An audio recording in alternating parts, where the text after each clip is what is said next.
মামাও কইছে যে আমাকে এসটি দিব বলে, হাগ্রামাও কইছে আমাকে এসটি দিব, ইটি আমাকে এসটি দিয়া। मानोना रफम चन्द्र रायआ बै एनआरसियाव बिराद रल लादों, मुस्लिमफोरखौ कमप्लेन होग्रा एक नाम्बारा रफम चन्द्र राय। बे भिडिअखौबो दिन्थिगोन बेनि सिगांनो दाख्लै थांनाय दाख्लै आं रन्जन दैमारि सारनि सायाव भिडिअ होदोंमोन। बे भिडिअआव गोबां सुबुङानो गाज्रि कमेन्ट खालामदों, मिथिया नाथाय मानि थाखाय बेफोरबायदि खालामदों। बेनि सायाव आं भिडिअ लाबोगोन नोंथांमोननि सेराव, जायफोरानोखि दिनैनि समाव रन्जन सारनि सायाव बेफोरबायदि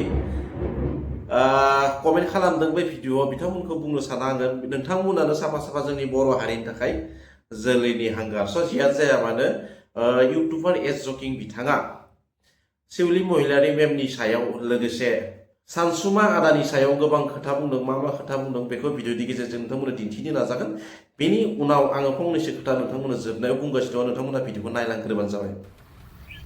मा होनदोंमोन सानसुमा? तो बिनि नामा सानसुमा नङालै, नोंसोरो मानो मिथिया? बिनि नामा गोबोरलादा, गामियाव बेखौ गोबोरलादा होननानै मिथियो। आरो नोंसोर मालाबा बेखौ मोजां लेखन खालामलाय महरखौ, माबा साम' गोथै सोबख'ग्रा साइस नुखायो, खोनाबाय? तो बिथांनि नामखौ आं लानो गोसो गैयामोन दै। बिथाङा ओरैबायदि माने थार्ड क्लास गथ' होनना बुंनांगोन। मानो ना गेदेर ना उन्दै ना गोरों बिनि सायाव बिथाङा खुनु कमेन्टमेन्ट होनो रोङा, खुनु मोनसे मान इज्जत होनानै बे रावखौबो रायनो रोङा। मोनफ्रोमबो बिनि रावखौ नोंसोरो नाय, बिनि राव बिनि बुंनाय बाथ्राफोरानो गासिबो नंखाय। तो बेफोरबायदि बेक्तिया बिपिएफआव थायोब्ला तो बिपिएफआ बिनि थाखायनो जेनो थांगासिनो दं। बिथाङा अनेक दरनि अनेक राव बुंदों, तो बिथांनि नामखौ आं लानो बायो। जाय दिनै मानाव गेदेर दिपेन बर' सारा मोनसे 25 बोसोर हारि बा आबसुनि थाखाय बा जाथिनि थाखाय माने मोनसे नांनानै फैनाय बेक्तिखौबो जुदि बियो स्क'एप डाउन खालामनो होदों नामा बियो? तो बेखौ प्रयजना गावहासो दंमोन। सिफुटला दुगा आयै सट बिलो, दा बेखौ आं बुंनानै आं बिनि नामखौ लानो गोसो गैया। जाय मानसिया गावनो लोंनानै गावनो हासुग्लानानै मानसिखौ हासुलानाय समाव गावनि हिनजाव नागिरग्रा, तो बिथांनि गोबां एभिडेन्स दं। आं समजों लोगोसे बेखौ बिराद बुंगोन। बिलुलेसखौथ' बादो, बिलुलेसनिखायबो थाथ्ला बिलुलेस होननानै बुङो बिदिखौ। बेनिखायनो आं बुंदोंना बिनि नामा गोबोरलादा। गोबोरलादा होनबा गामियाव मिथियो, तो गोबोरलादा होनबा बिराद दुखु मोनो बियो। तो सैथो नामखौथ' बुंनांगोन ना। बेनिखायनो होनदोंना बिनि महरखौल' फल' खालाम नोंसोरो, नायबानो साम' गोथै सोबख'ग्रा नुखाथारो। शिवलीनि खोथाखौ नोंसोरो आंनाव सोंदों, बिराद मोजां जादोंलै, बिराद मोजां जादों। मानो मोजां जादों होनबा दिनै नोंसोरबायदि बे ससियेल मिडियाया गोबां पावारफुल, बेनिखायनो नोंथांमोनखौ जोंनो नांगौ। ओंखायनो नोंथांमोना फकास खालाम। शिवली मेदामनियाव आं थांनानै फैनाय, आं बिनि गासै खना खना गामि गामि एरिया मोनफ्रोमबो प्राइमारियाव आं गिदिंदों।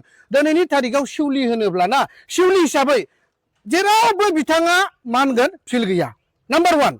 2 नाम्बार खोथायाव बिथाङा दिनै गोबां माने आइजोफोरनि सायावबो गोबां बाथ्रा बुंदों। आं बेखौ बुंथ'ला, समजों लोगोसे बुंगोन। आरो बिथाङा बुंदों जेरैखि जाया बेयाव शिवलीनि अनगायै लरेन्सआ देरहाया होननानै। शिवली बायद'आ मोनफ्रोमबो प्राइमारियाव बा बहाबा गुदावहाय 2 लाख हरो। नाथाय सोब दिनैनि थारिखआव फैसाजों रावखौबो नोङो गोजोन होनो हायाना, रावखौबो गोजोन होनो हाया। फैसाया रावखौबो नोङो दिनै मोनसे जाथि बा हारिखौ नोङो डेभेलपमेन्ट खालामनो हाया। तो बेनिखायनो दिनै शिवलीया दिनै बेयावहाय मानो दिनै मा होनगोन राजतन्त्रबादि बिसोरो बिथांमोना मानो एमएलए महरै गसंखो?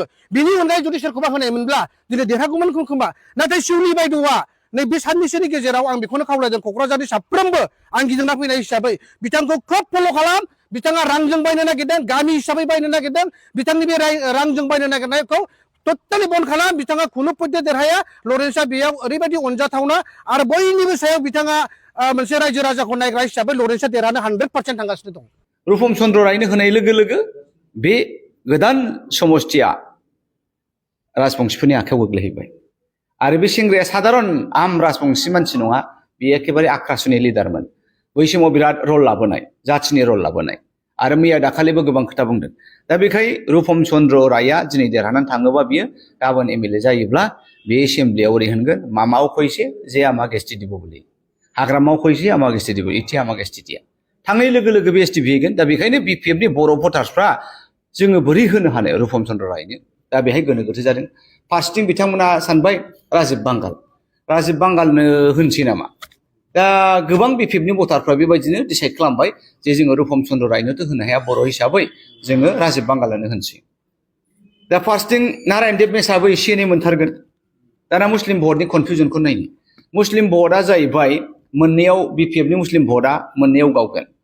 बिथांमोनहाबो रुपम चन्द्र रायनो होनाय नङा मानोना रुपम चन्द्र रायआ बै NRC आव बिराद रल लादों मुस्लिमफोरखौ कमप्लेन होग्रा एक नाम्बारा रुपम चन्द्र रायानो बेखौ मुस्लिम गामि गामि बयबो मोनथिबाय खोनाबाय दा बेखायनो मुस्लिम भटारफ्राबो रुपम चन्द्र रायनो होआ दा मुस्लिम भटारफ्रा निर्दलीयनोथ' होनो बायो राजीब बांगाला निर्दलीयसो फार्स्टिं नारायण देबनिसाबो निर्दलीय दा बेखायनो मुस्लिम BPF भटारफ्राबो कनफिउज आरो बर' BPF भटारफ्राबो कनफिउज दा बावहाय मा जागोन रुपम चन्द्र रायनि भटआ राजबंशीनि 28,000 भटआ एखेबारे गथा खारगोन थारमाने राजीब बांगालाव थांनाय नङा दा अब्ला नोङो मुस्लिम भटआ राजीब बांगालाव थाङोबा राजबंशीनि भटआ जुदि रुपम चन्द्र रायनाव थाङोबा BPFनि भटआ गावबाय बे गावनायखौ रावबो हमथानो हाया अब्ला BPFआ बाहाय जेनबाय एखे 100% BPFआ जेनबाय आरो दा बेखायनो आं खावलायनो सानदों BPFनि बर' भटार्सखौ नोंथांमोनहा जिहेतु बे गोदान समष्टि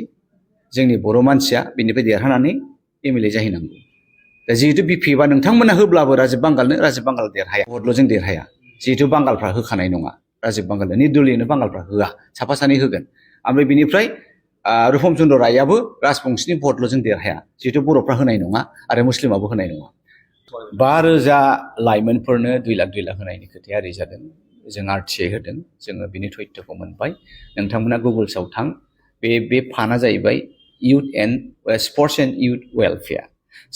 एन्ड इउथ वेलफेयारनि नामाव बिथांमोना 5,000 जन लाइमोननो 2 लाख होनांगौ बे हाबाफारिया जोबनानै थांबाय दा बाथ्राया जाहैबाय सोरनो होनांगौ दा मोनथावना बेनिफिसारिफोरनि क्राइटेरिया नै ओरै बै भेटेरान स्पर्ट्स पार्सनफोर जायफ्रा साख्रि बाख्रि मोनाखिसै गेलेनानै नों डिस्ट्रिक्ट लेभेलाव सार्टिफिकेट मोनबाय स्टेट लेभेलाव सार्टिफिकेट मोनबाय नेशनेल लेभेलाव सार्टिफिकेट मोनबाय नाथाय बिथांमोनहा लाइफआव साख्रि बाख्रिनि जेबो सुबिदा मोनाखै दा बेफोरबायदिनि थाखायसो नैबे स्पर्ट्स एन्ड इउथ वेलफेयारा दा बिथांमोना BPFआ मा होनदों सोरबा चेयारमेना बिसिनि नामाव फंबायनि नामाव बिबाजैनि नामाव बिसोर गावनि न'खराव बांसिनखौ 5,000खौ राननानै लाबाय आरो साफा सानै इदार उदार आरो लाइमोनफोरनो होदोंमोन बेखौबो बिथांमोना 2 लाखआव खावसे बिफिनदों 2 लाखआव 1.5 लाख बिफिनदों दा बे जिनिसा इलेक्सन जोबनाय लोगो लोगोनो जोङो FIR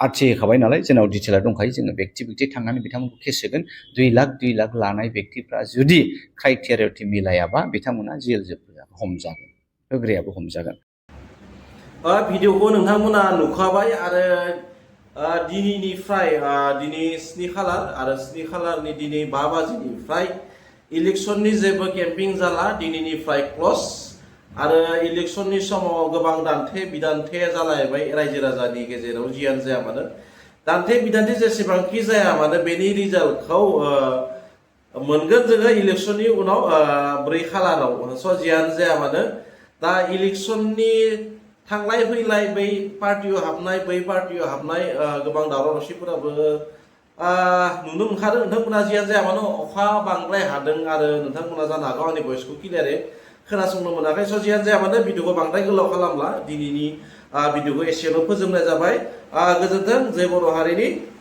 बाय बाय